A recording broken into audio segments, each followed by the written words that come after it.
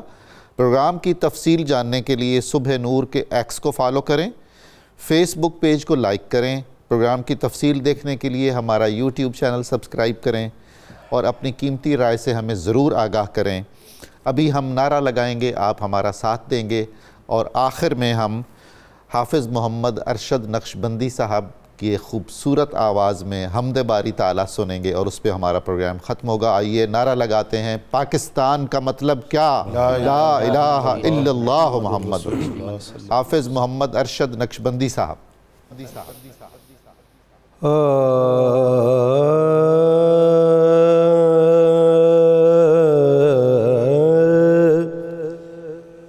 آگ سے بچنے کا سامان کیجئے،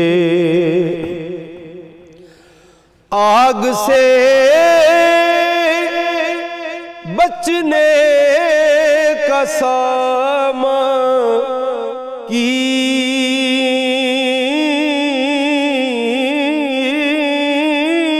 کیجئے، آگ سے بچنے کا سامان کیجئے،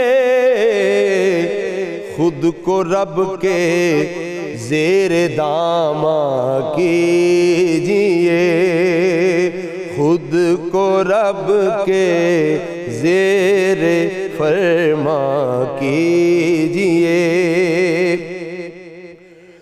تابع احکام رب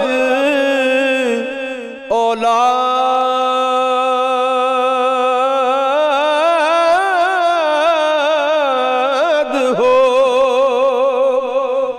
تابع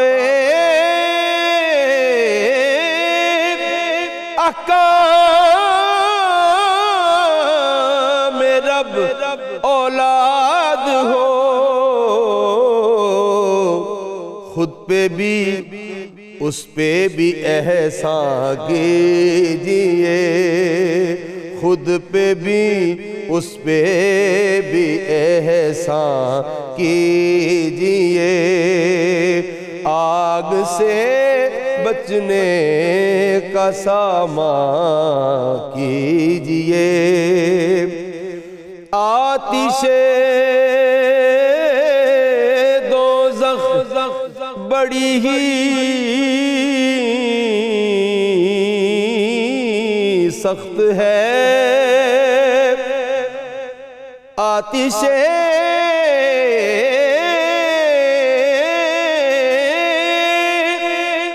دوزخ بڑی ہی سخت ہے، گورے تیراں کو درخشاں کیجئے، گورے تیراں کو درخشاں کیجئے، آگ سے بچنے کا سامان کیجئے،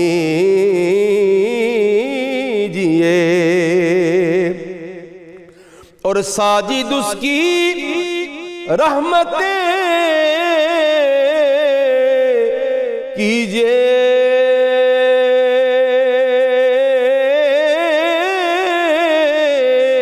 طلب ساجد اس کی رحمتیں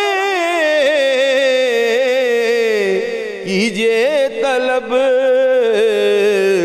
اپنی سانسیں وقف رحماں کیجئے، اپنی سانسیں وقف رحماں کیجئے، آگ سے بچنے کا سامان کیجئے، خود کو رب کے زیر فرمان کیجئے۔